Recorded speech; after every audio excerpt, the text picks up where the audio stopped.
He opens my darkened eyes and fills my heart with transcendental knowledge. He is my Lord, the first of the first. Come here and stand clear my enemies. I think ignorance is the word.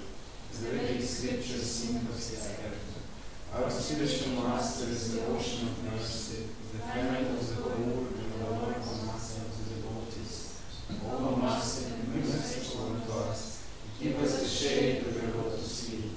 May your fame be spread all over the universe. Prabhupada Ki Jai.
Jaya Gunja Vihari Jaya Radha Madhava Jaya Gunja Vihari Jaya Radha Madhava Jaya Kunja Vihari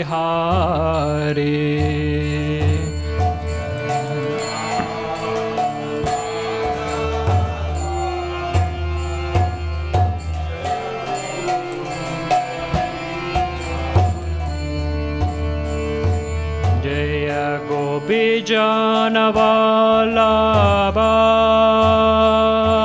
Jaya Girivaradari Jaya Girivaradari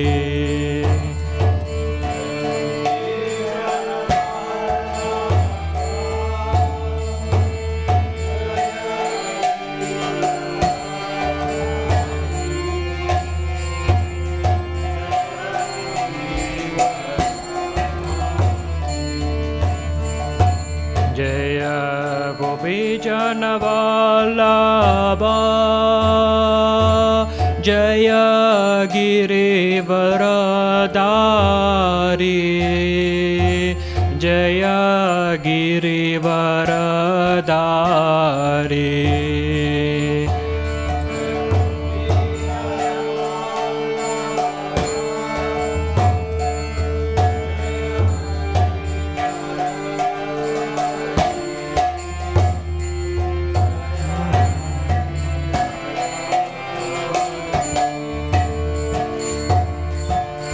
Yasodanandana Braja Janaranjana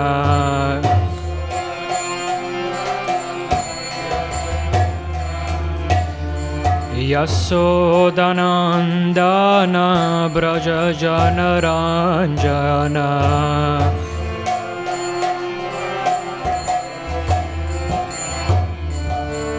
Yamunatira Vanachari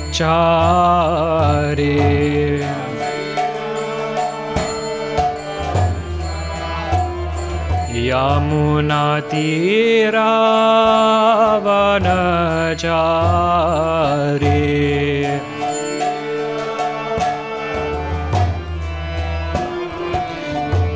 Hare Krishna, Krishna Krishna, Hare Hare, Hare Rama, Rama Rama, Hare Hare.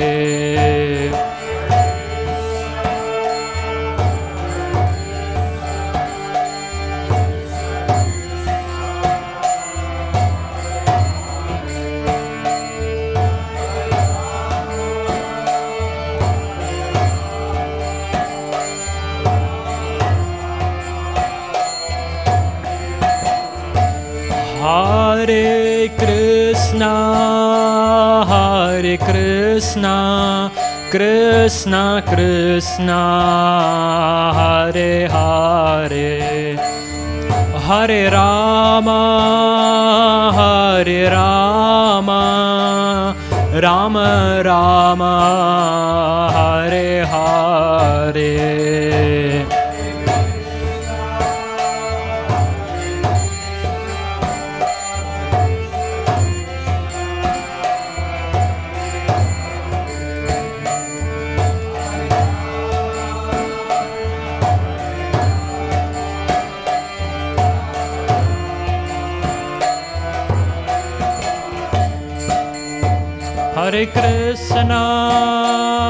Hare Krishna, Krishna Krishna, Hare Hare, Hare Rama,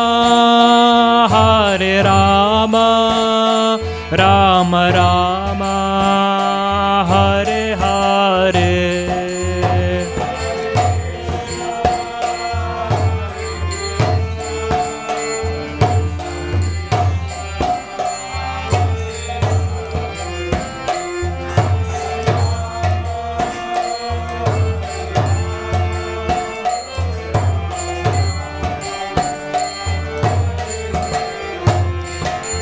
Jaya Radha Madhav, Radha Madhav, Radha Madhav, Sri Radhe.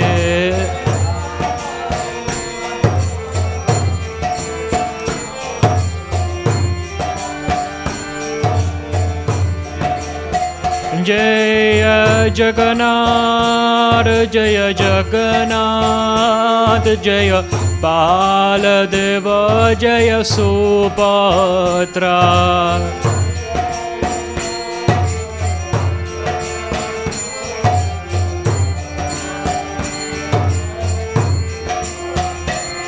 Jaya Goranitai, Goranitai,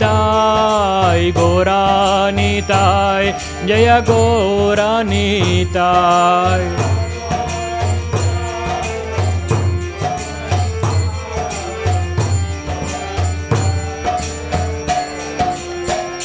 Jaya Jaya Prabhupada, Prabhupada, Jaya Jaya Prabhupada.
Om Namo Bhagavate Vasudevaya.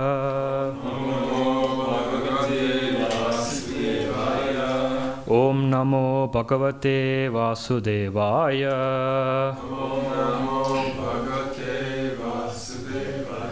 Om Namo Bhagavate Vasudevaya.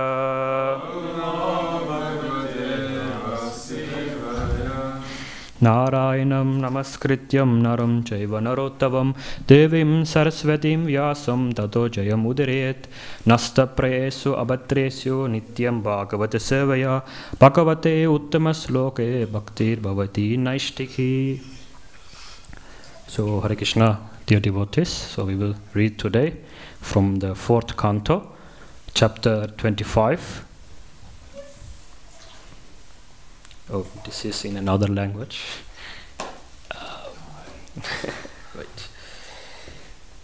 Wait, I'll have it here, I think. The descriptions of the characteristics of King Puranjana, and we will read today text 55.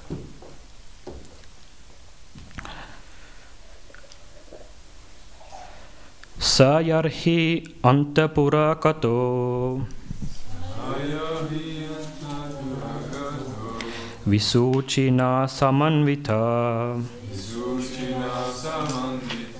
Moham prasadam harsham va Yati jayatma jotpavam Sayarhi antapura kato Visuchina samanvita Moham prasadam harsham va Yati jayatma jotpavam.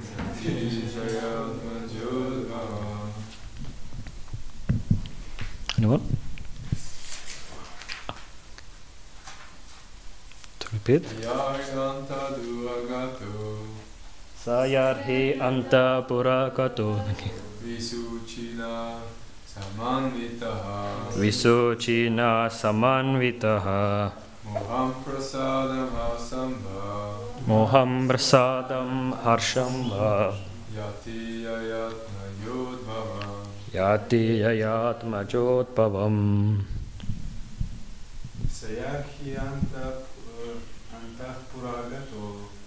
Sayarhi antapuragato Visuchina samanvita Maham prasadam harsham va Yati yayatma jotpavam.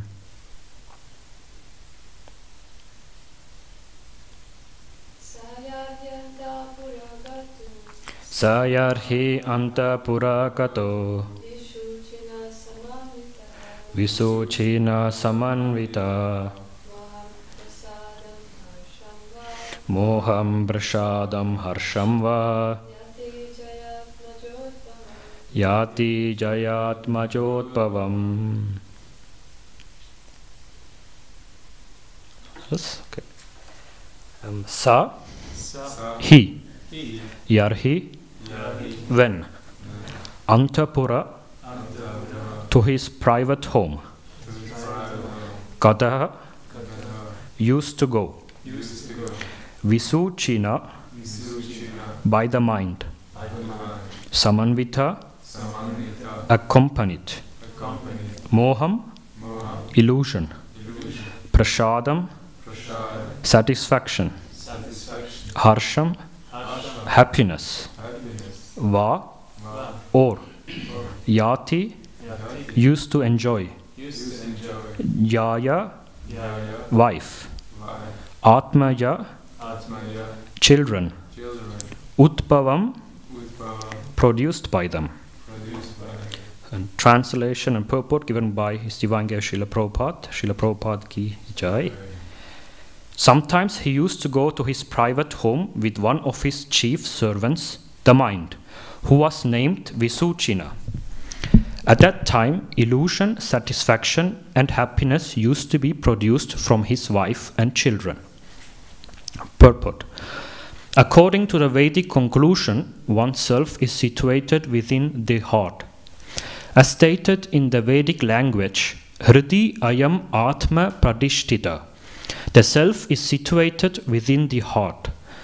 In the material condition, however, the spirit soul is covered by the material qualities, namely goodness, passion, and darkness. And within the heart, these three qualities react. For instance, when one is in goodness, he feels happiness. When one is in passion, he feels satisfaction through material enjoyment. And one is in darkness, he feels bewilderment. All these activities are of the mind, and they function on the platform of thinking, feeling, and willing. When the living entity is encircled by wife, children, and home, he acts on the mental plane. Sometimes he is very happy, sometimes he is very much satisfied, sometimes he is not satisfied, and sometimes he is bewildered. Bewilderment is called moha, illusion. Illusioned by society, friendship, and love, the living entity thinks that his so-called society, friendship, and love, nationality, community, etc. will give him protection. He does not know that after death, he will be thrown into the hands of a very strong material nature that will force him to accept a certain type of body according to his present work. This body may not even be a human body. Thus, the living entity's feeling of security in this life, in the midst of society, wife, and friendship, is nothing but illusion. All living entities engaged in various material bodies are illusioned by the present activities of material enjoyment. They forgot their real business, which is to go back home, back to Godhead. Everyone who is not in Krishna consciousness must be considered to be in illusion. One's so-called feelings of happiness and satisfaction resulting from material things are also illusions. Factually, neither society, friendship, love, or anything else can save one from the onslaught of the external energy, which is symptomized by birth, death, old age, and disease. To get even one living entity out of the illusionary condition is very difficult. Therefore, Lord Krishna says in Bhagavad Gita 7:14, Taivihi esa gunamai mama maya duratyaya mam eva ye prapatyante mayam etam tarantite. This divine energy of mind, consisting of the three modes of material nature, is difficult to overcome, but those who have surrendered unto me can easily cross beyond it. Therefore, unless one surrenders completely at the lotus feet of Krishna, he cannot get out of the entanglement of the three modes of material nature. Om Ajnanatimirandasya Jnananchala Shalakaya Chakshurun Militam Yena Tasmai Sri Guruve Namah. Namo Om Ishtabadaya Krishna Pastaya Pudale Simari Bhaktivedanta Swami Idi Namade Namaste Saraswati Devi Gauravani Pracharine Nivishesha Shunyavadi Pastatya Desatarine Jai Sri Krishna Chaitanya Prabhu Nityananda Sri Advaita Gadadhara Sri Vasadi Gaura Bhaktavrinda Hare Krishna, Krishna Krishna, Hare Hare, Hare Rama, Rama Rama, Hare Hare. So, good morning, Hare Krishna. So, we are reading further the story of Puranjana. So, this story is told by Narada Muni to Prajina Barhi. His sons, the Prachetas, they are actually on the path of self-realization. In the previous chapter, or I think some chapters before, they met Lord Shiva and he instructed them in devotional service, and they are going actually on the right path. But their father, Prachina Barhi, he is still interested in fruitive activities. Therefore, Narada Muni thought, maybe I should go check him out, and maybe there is something to do with him. And he starts to speak about the story of Puranjana. And it's interesting First of all, this is an allegory. He speaks about a king in a city. This resembles the material body, etc. And also interesting is that Narada Muni is speaking to Prachinabarhi about a king. I mean, the Prachinabarhi himself is a king interested in fruitive activities. So the preaching method of Narada Muni to Prachinabarhi is that he tells him about a king who is also interested in material activities. And this is actually our mind and mentality. We are karmis, they are interested in karmi stories. Devotees, they are interested in Krishna stories. So Narada Muni trying to convert Prachinabarhi by telling him like a karmi story of Puranjana, but at the end he will give him some realizations why this story is not a good story. And if we actually pay attention, actually the story of Puranjana, this is actually our life story also.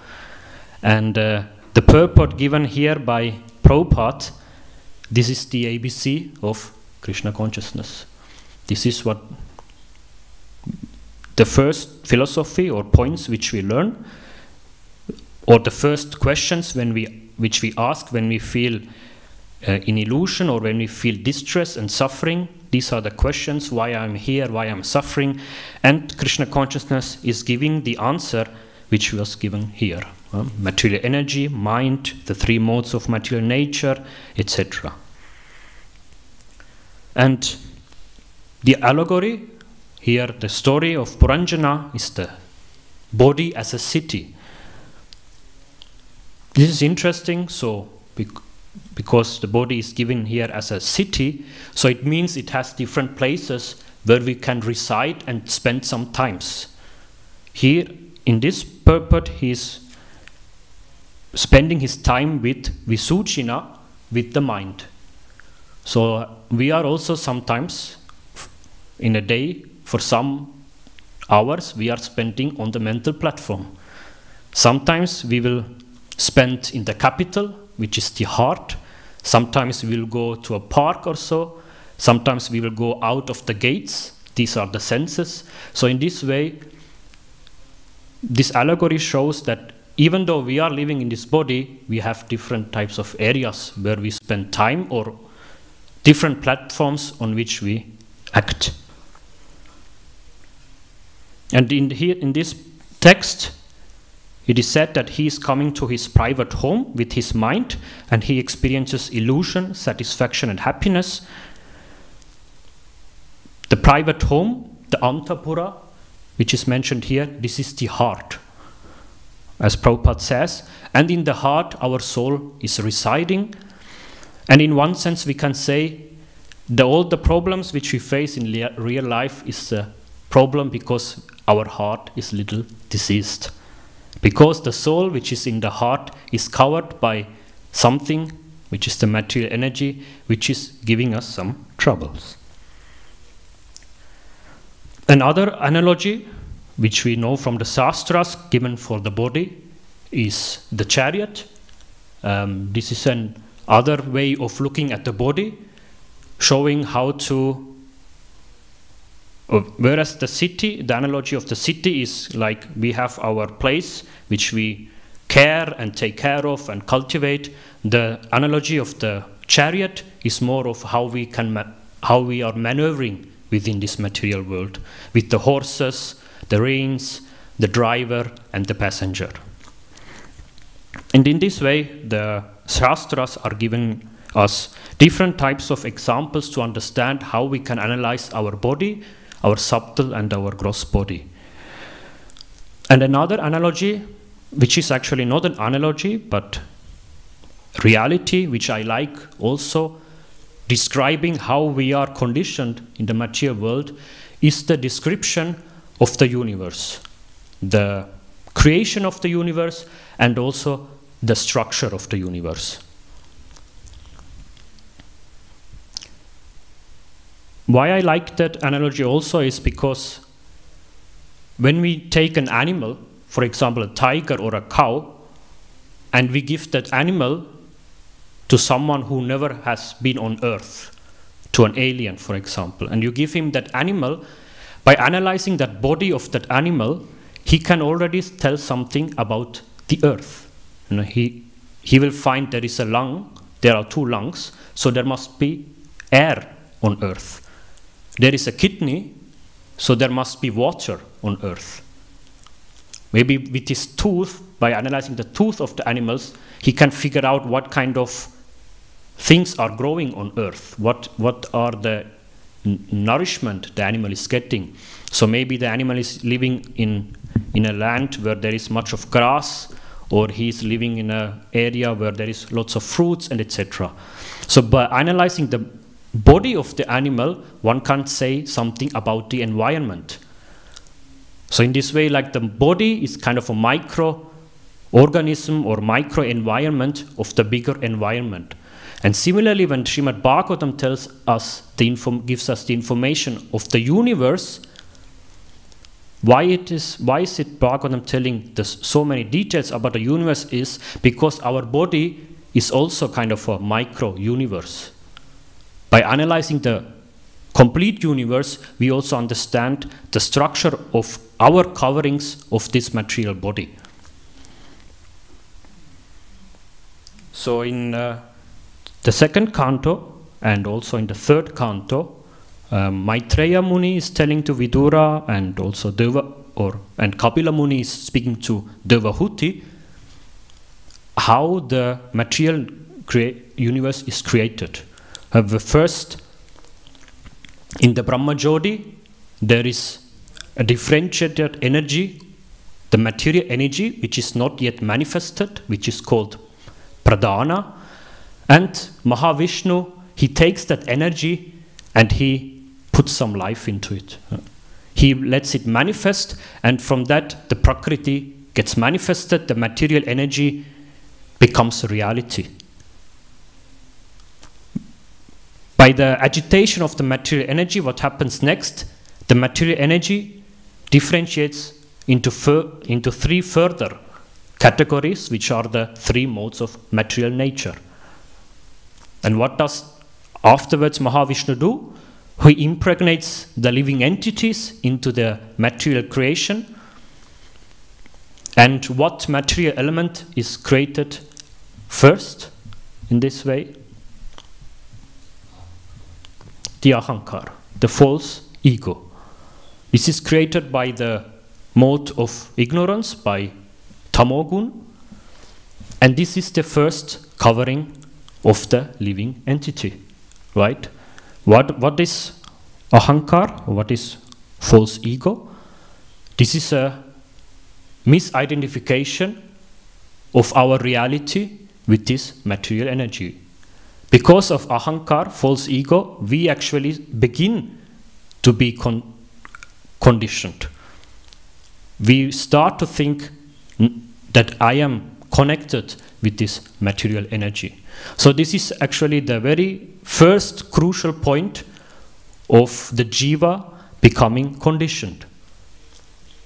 This is kind of the turning point, or this is the point when we are not self-realized, we will be in false ego, thinking we are the master of the material energy. And when we are self-realized, then we will think, oh, we are not this body, but we are the servant of the Lord. So, Sri Chaitanya Mahaprabhu explains to Sanatana Goswami that the topics of the Shastras can be divided into 3 categories: Sambandha, Abhideya, and Prajojana. So, there the Sambandha aspect, what does it tell? It tells us that it establishes our original relationship with the Lord, our constitutional relationship with the Lord. And all the Shastras either describe one of these 3 categories, and in this section of Srimad Bhagavatam we can see that this section is dealing with Sambandha, because what does the story of Puranjana tells us? That we are not connected with this material energy. The king Puranjana is thinking he is the ruler of the city, and we are thinking we are the ruler of this body, but this is not our identity. We don't have a sambandha with this body, or we don't have the sambandha with our relatives, friends, parents, wife, children, the way we think, but our sambandha is based on something else. Our real sambandha is with Krishna, and all the other sambandhas we have should be actually related with the sambandha we have with Krishna. So all the material problems, actually, if you want to solve them, this is the core problem. When we can understand our real identity, then we can start to do other practices or activities which will then further bring us closer to Krishna.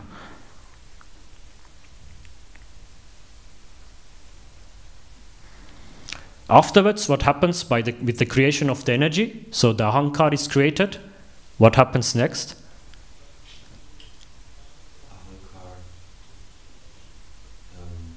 gets in touch with the 3 different modes and produces other elements. Mm-hmm. Like mind.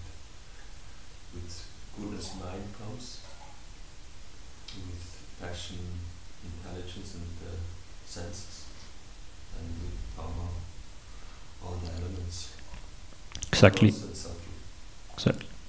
So the ahankar, further being in touch with material energy or the 3 modes of nature, the mind is created with goodness, intelligence and the senses are created with passion, and with illusion the tanmatras and the 5 elements are created. And this is an interesting, because when we look at our body, first covering we see are the 5 material elements. If we would realize further, we will then see also we are covered by mind. This is the next covering, and then by illusion, and then by ego. And then if we can penetrate further, we will see that our soul is behind everything here. And it's interesting that when all the elements are created, Mahavishnu is entering the universe as Garbhodakasai Vishnu. He starts to mix all the elements, and the universal egg or Brahmanda is created. And this egg has a shell, layers, and all these layers are actually ego, intelligence, mind, and the 5 gross elements. And each layer, it's said by Kapila Dev that each layer is double the size of the next layer. And we can understand by this analogy that when we want to get out of this material universe or this existence, we have to penetrate through these layers. And what does it mean that every layer is double the size of the previous one? It means that to penetrate by one element to the next will get more and more difficult. So first, when we understand we are not this body, we understand we are not the gross material elements, but the next challenge is understanding that we are not the mind. This is the double the size of the challenge, probably. So it's like here the mind, the Visuchina, he hangs out with the king, and the king thinks he is his friend. But from Bhagavad Gita, 6th chapter, we know who is the friend, who is not the friend. So this is the challenges we will then face. And then intelligence, and then false ego. So in this way, I think it's very interesting that Bhagavatam tells us the story of the creation in this way, because it gives us an idea how we are also covered. And it gives us a chance or an idea how we might get out of it.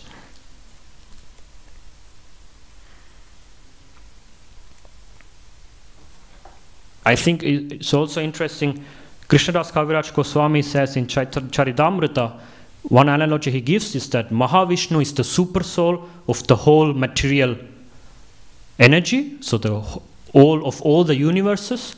Garbhodakasai Vishnu is kind of the super soul of each universe which he enters, and Ksirodakasai Vishnu is the super soul of our heart or of this body. And in this way we see like the 3 different dimensions, and how Krishna is there as a super soul in these 3 different dimensions.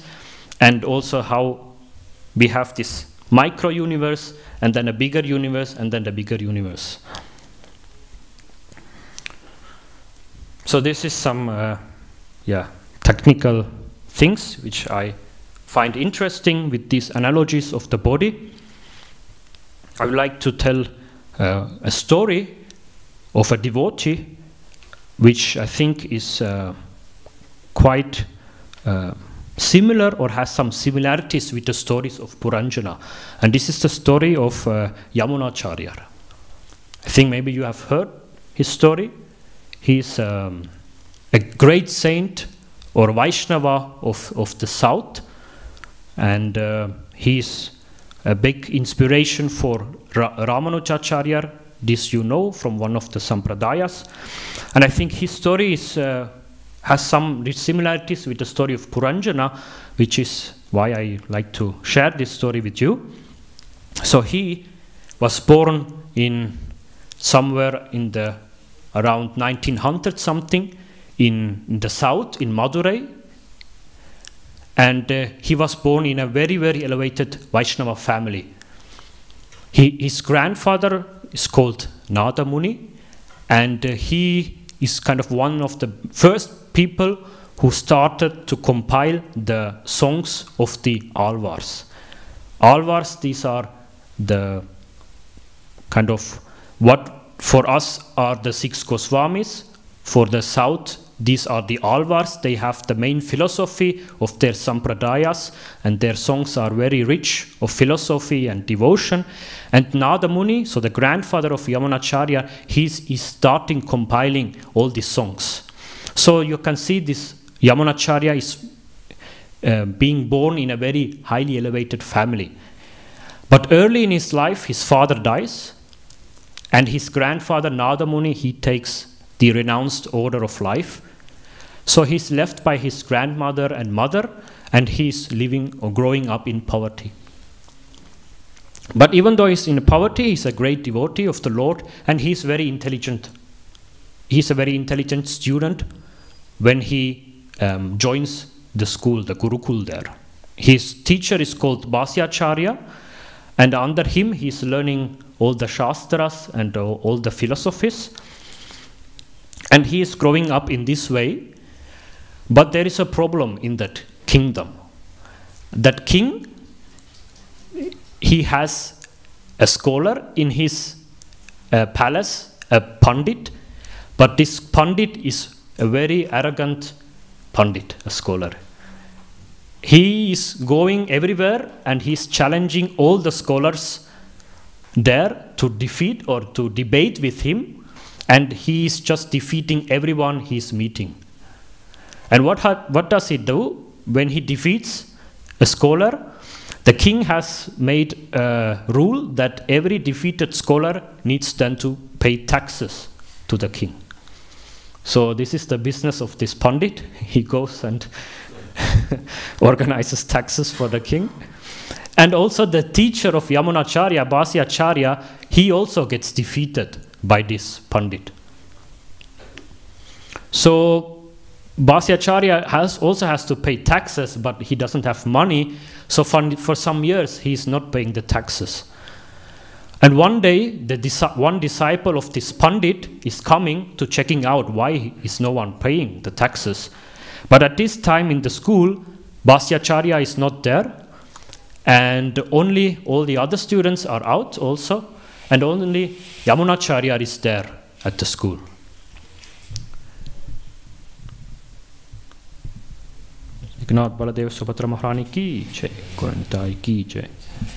So this disciple of this Pandit is going to Yamunacharya, and he starts to speak very nastily and say, doesn't your teacher have any brain? Why is he not paying any taxes? He got defeated, and he starts to offend the teacher of Yamunacharya.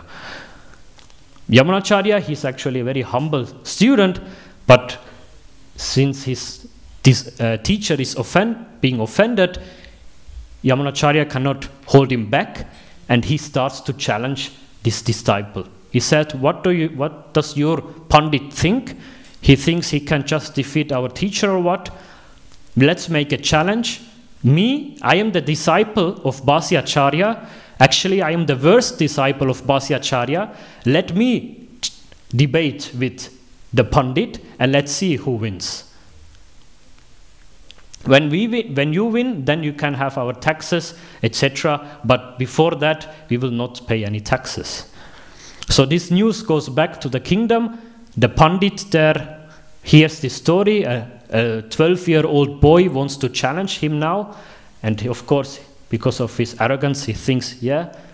He sends him an invitation. And this news spreads all over this city. Because now a little boy is going to challenge this great Pandit. So Yamunacharya is being invited to the palace.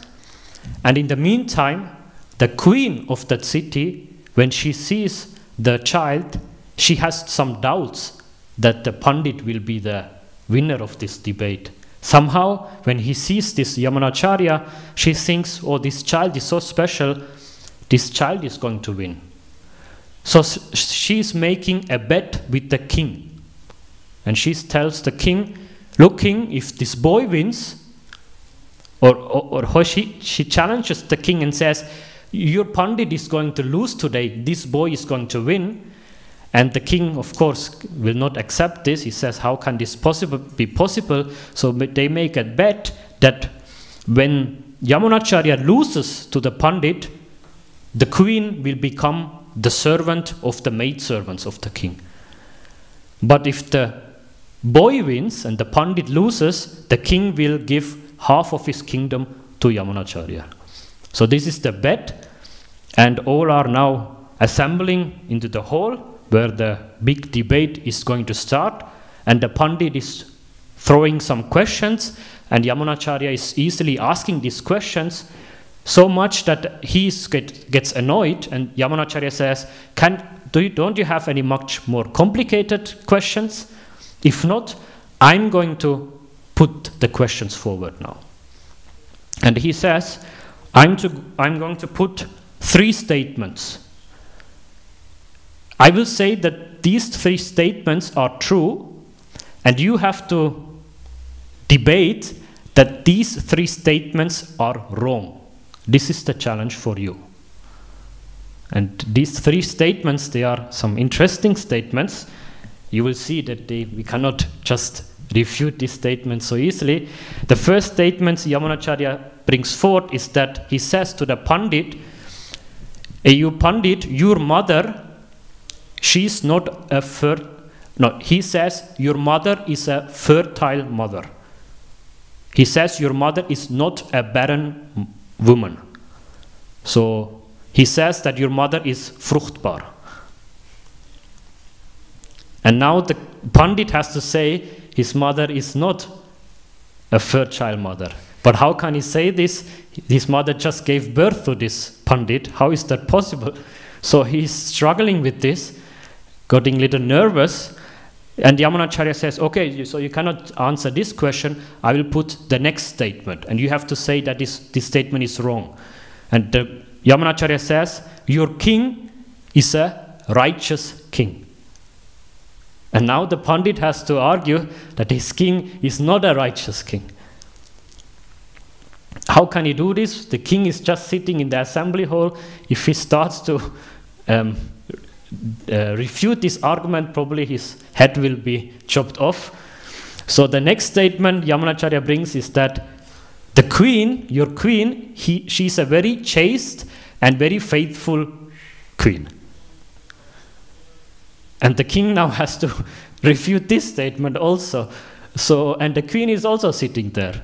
So he has no clue what to answer, and the whole assembly now starts to accept probably the child has won. But Pandit says, no, first the child has to explain how we can actually refute these arguments, otherwise we cannot accept this. So the child, Yamunacharya, he brings some Manu Samhita, and he first explains the first statement that his mother is a fertile mother. But according to Manu Samhita, a mother, a woman which only gives child to one, or which gives birth only to one child, she's still a barren woman. This is the statement of the Manu Samhita. And in this way he says that the Pandit's mother is therefore still a barren woman. Second statement, so the statement was the king is a righteous king. Now we have to prove that he is not a righteous king.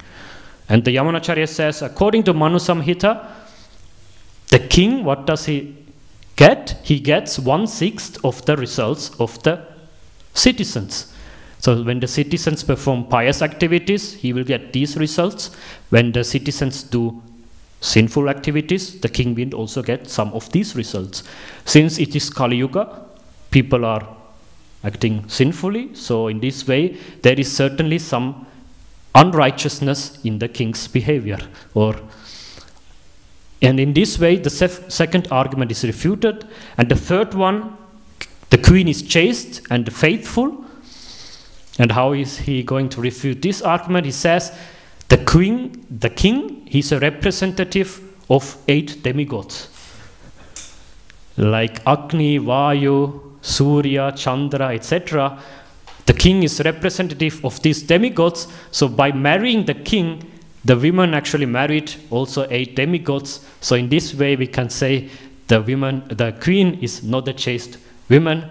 And so in this way, according to the Shastras, Yamunacharya has defeated the Pandit. And now the reason why I'm telling this story comes because now he has won, and what does he get?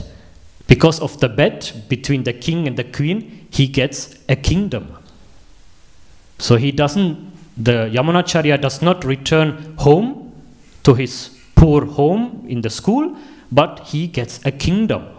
And what happens is that when he gets the kingdom, he starts to rule, and he slowly starts to act as a king. He starts to conquer nearby countries. He marries a queen. He gets children. He has new friends. And in this way, slowly, he forgets that he is Yamunacharya. He forgets that he is a devotee of the Lord, and he even gets a new name. He gets the name Alabandar, which means the conqueror. And with this new name, he starts to identify as the king of this kingdom. But just some years ago, he was just a boy, Yamunacharya, the devotee of Krishna. And many years pass by, and he has totally forgotten his identity. And this is like the story of Puranjana or Prachinabarhi, or it is actually our story also. We are originally the servants of Krishna, but with this coverings of the material energy, we start to think, I am Ramdas, and I am the brother of Rampriya, and etc., etc. But and this way I start to think that my sambandha is with this material energy. And the question is now how Yamunacharya gets out of this misidentification. His grandfather, Nada Muni, he's going to pass away, and he remembers, I have a grandson, Yamunacharya, he has to do great works. So he says to his one of his main disciples, I don't remember his name anymore, he tells his disciple, you should go back to Yamunacharya and remind him of his original position, of his original identity. And afterwards, his grandfather passes away, and this disciple is now going to the king, to Yamunacharya, at that time now named Alabandar, and he goes to him and says, hey, Alabandar, or he actually doesn't address him with the name Alabandar, he addresses him with the name Yamuna. That is Yamunacharya, that is his name. He says, Yamunacharya, you have forgotten one thing. Your grandfather has passed away, and he left a treasure for you. By hearing this name, Yamunacharya again, he understands, hey, before I had a completely different life. And what treasure is it? Because he's now a king, he's a treasure hunter. So the disciple says that the treasure is a very big treasure, it's far away, it's behind 7 walls. it is between two rivers. It is protected by a snake, and every 12 years a demon comes to visit this treasure. And this treasure can be only revealed by a mantra. So come with me, I will going to show this treasure which your grandfather left to you. And in this way, Yamunacharya goes along with this disciple, and along the way, this disciple starts to recite Bhagavad Gita verses. While reciting these verses, Yamunacharya again starts to remember his previous, or like his previous, not previous life, but his life as a child, where he also listened to Bhagavad Gita verses, and he starts to reawaken his consciousness. Like we meet on the street the book Bhagavad Gita and start to read, and similar way we are now also then starting to reawaken our real consciousness. And at the end, this disciple brings Yamunacharya in front of this treasure. And do you know what this treasure is? It is Lord Ranganath. This is a form of Vishnu in Sri Rangam, lying on a serpent. That by Ananta says they are therefore protected by a serpent. And this was actually his Ishta Dev, like his deity which he worshipped from childhood. And after seeing Ranganath, he then really understood, oh, I have completely misacted or acted wrongly in my life till now. I am acting as a king, but I am the servant of Ranganath. And he then starts to realize his real identity, and he becomes the devotee of Krishna again. And this is also our solution. We also have to remind us to see the face, the beauty of Krishna again. Only in this way we will see, oh, this beautiful Lord is actually my Lord, and I am the servant of him. And in this way we can actually reawaken our real identity and understand that we are not Puranjana, we are not the king of the city, which is the body, but we are the servant of Krishna. So in this way, I am going to conclude. Thank you very much for listening. If you have any comments or questions, some minutes left.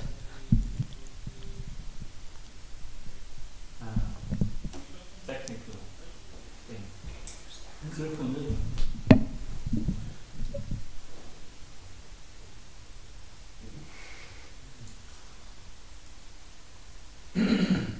So you mentioned the universe and the coverings of the universe.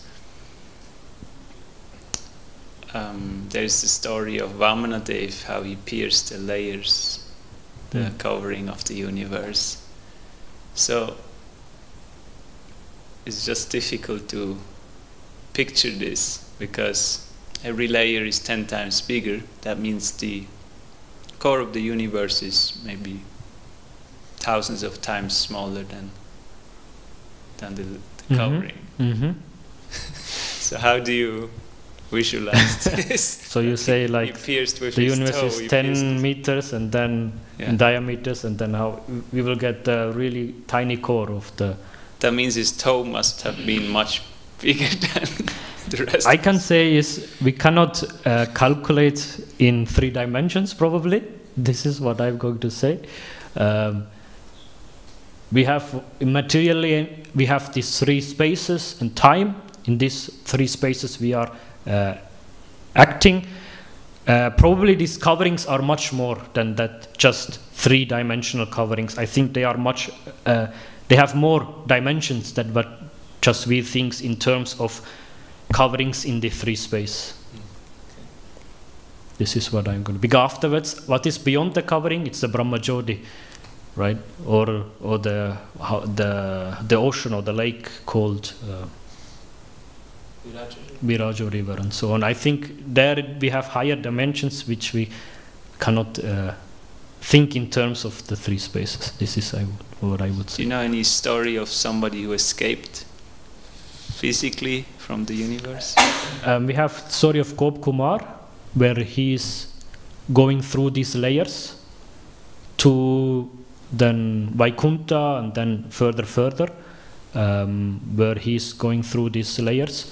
But I heard that as devotees, when you die and go back to Godhead, you don't have to care how you go through these layers.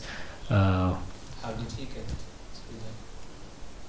I mean, he is accompanied by the Vishnu Dutas, so probably he is the.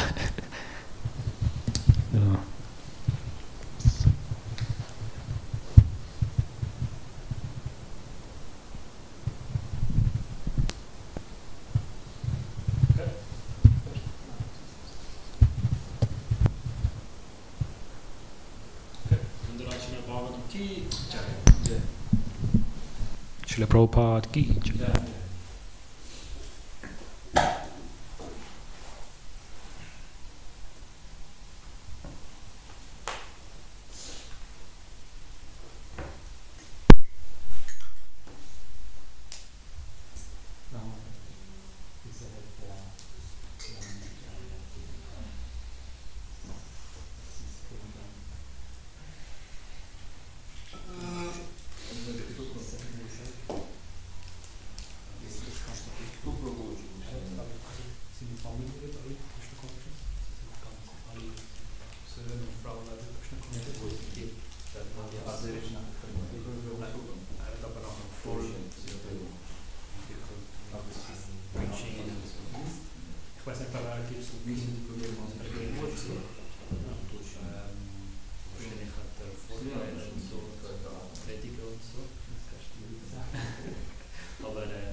Der König selber ist noch relativ alt. Favorable to